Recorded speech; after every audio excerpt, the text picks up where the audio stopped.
বিহালীত বৰ্তমান অধিকাংশ লোক চাহ খেতিৰ ওপৰত নিৰ্ভৰশীল। চাহ খেতিৰ জৰিয়তে বিহালীত কিছু পৰিমাণে হ'লেও নিবনুৱা সমস্যা হ্ৰাস হৈছে, লগতে বিহালীৰ ৰাইজ অৰ্থনৈতিকভাৱে আগবাঢ়ি গৈছে।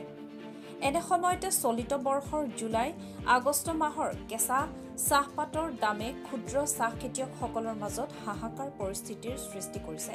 বিহালীত বৰ্তমান প্ৰতি কিলোগ্ৰাম কেঁচা চাহপাতৰ মূল্য 12 পৰা 14 টকালৈ হ্ৰাস পাইছে।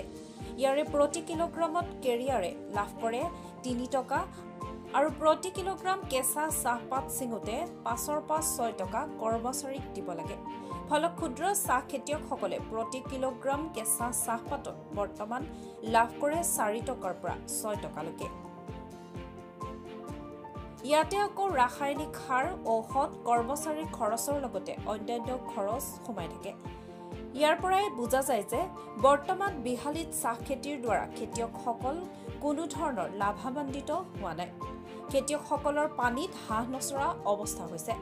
বৰ্তমান চাহ ফেক্টৰীসমূহে উৎপাদন কৰা শুকান চাহপাতৰ মূল্যৰ তুলনাত কেঁচা চাহপাতৰ মূল্য হ্ৰাস হোৱাত ক্ষুদ্ৰ চাহ খেতিয়কসকল ক্ষুব্ধ হৈ পৰিছে। বৰ্তমান শোণিতপুৰ, লখিমপুৰ, ডিব্ৰুগড় আদি জিলাত প্ৰতি কিলোগ্ৰাম কেঁচা চাহপাত 20 পৰা 25 টকাত ক্ৰয় কৰে বুলি জানিব পৰা গৈছে। কিন্তু তাৰ বিপৰীতে বিশ্বনাথ জিলাত কেঁচা চাহপাতৰ দাম কিয় কম বুলি কৃষক ৰাইজৰ মাজত প্ৰশ্ন উত্থাপন হৈছে। লগতে বিহালীত 18টাতকৈ অধিক বটলিফ্ট ফেক্টৰী আছে, কিন্তু কেঁচা চাহপাতৰ উচিত মূল্য নোপোৱাত ক্ষুণ্ণ হৈছে। এই ক্ষেত্ৰত বিহালীৰ ক্ষুদ্ৰ চাহ খেতিয়কসকলে অসম চৰকাৰ আৰু ভাৰতীয় চাহ বৰ্ডত হস্তক্ষেপ বিচাৰে।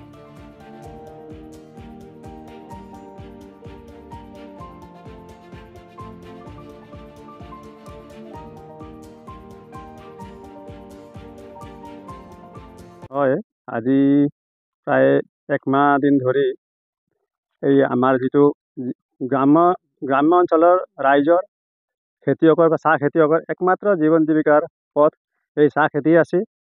এই চাহ খেতি আজি প্ৰায় জুলাইৰ শেষৰ ভাগৰ পৰা এতিয়ালৈকে দাম বৰ বেয়াকৈ নামি গৈছে আৰু এই ক্ষেত্ৰত সকলো চাহ খেতিয়ক ৰাইজে মৰ্মাহত হৈছে আৰু হতাশাত ভুগি আছে। কি কৰোঁ কি নকৰোঁ তেনেকুৱা অৱস্থাত হৈছে।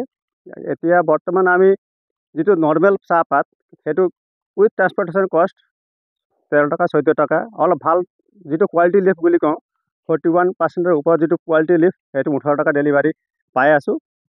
কিন্তু এইটো ছাফিচিয়েণ্ট নহয়, কিয়নো 1 কেজি কেঁচা পাত উৎপাদন কৰোঁতে উৎপাদন খৰচ হয় 12 টকাৰ পৰা 15-16 টকালৈকে খৰচ আহে। অৱশ্যে সকলোৰে ক্ষেত্ৰত উৎপাদন খৰচ সমান নহয়। যিবিলাক লোকে চব ৰাইজৰ বেলেগৰ যোগেদি কাম কৰে তেওঁলোকৰ প্ৰায় 15 পৰা 17 টকালৈকে খৰচ আহে আৰু যিসকল খেতিয়কে নিজেই খেতিত প্ৰত্যক্ষভাৱে সহযোগ কৰি পাত ছিঙা মেলা কৰি গোটেইখিনি কাম নিজে কৰে তেওঁলোকে 12 টকামানত উৎপাদন খৰচ হৈ যায় তেওঁলোকৰ। আৰু ঔষধ সাৰ এইবিলাকৰ দামটো অতিপাত। ইউৰিয়া বাদ কৰি DAP আৰু যিখিনি আমাৰ কীটনাশক দ্ৰব্য সেইবিলাকৰ দাম আকাশ চুই গৈছে। গতিকে এই ক্ষেত্ৰত আমি সকলো খেতিয়ক ৰাইজ হতাশাত ভুগিছোঁ।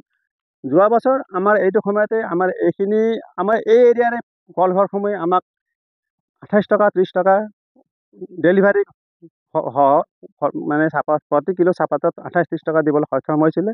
আৰু এই ক্ষেত্ৰত আমি এটা কথা চাব লাগিব যে যোৱা বছৰ তেওঁলোকে যে দিব পাৰিলে আৰু এই বছৰ দিব পৰা নাই, তাতো নিশ্চয় কিবা কাৰণ হ'ব পাৰে। হয়তো তেওঁলোকৰ মেট্ৰিবিলাক দামত তেওঁলোকে বেচিব পৰা নাই, হয়তো কিবা কাৰণ নিশ্চয় আছে। এই ক্ষেত্ৰত আমি এই গোটেইখিনি কথা বুজিব নোৱাৰোঁ, কিয়নো ভাৰতীয় চাহ বৰ্ড বা অসমৰ চাহ বৰ্ডৰ ডিপাৰ্টমেণ্ট বা ভাৰতীয় চাহ বৰ্ড আছে আৰু অসম চৰকাৰ ভাৰত চৰকাৰ আছে। এইটো ইমান সৰু বস্তু নহয় যে আমি সহজতে এই বিষয় বোধক আমি হ'ব পাৰিম বা ইয়াৰ সমাধান সূত্ৰ আমি উলিয়াব পাৰিম। এইটো ইমান সহজে কৰিব পৰা কাম নহয়। এইটো চৰকাৰ টি বৰ্ড সকলোৱে মিলি পেলাই খেতিয়কৰ ৰাইজ ফেক্টৰী চৰকাৰ টি বৰ্ড সকলোৱে মিলি পেলাইহে কিবা এটা সমাধান সূত্ৰ উলিয়াব পাৰে, অন্যথা চাহ খেতিয়কৰ ৰাইজৰ ভৱিষ্যত ভাল নহয়। এই চৰকাৰক কিবা ক'ব নেকি, আহ্বান জনাব নেকি? চৰকাৰক মই এটাই কথা জনাব বিচাৰোঁ যে আমি সাধাৰণ খেতিয়ক, তবু কিছু ডাটা আমি চাওঁ বাহিৰৰ চাহপাত আহি আমাৰ ভাৰতবৰ্ষত সোমাইছে নেকি সেইটো এটা সন্দেহ আছে।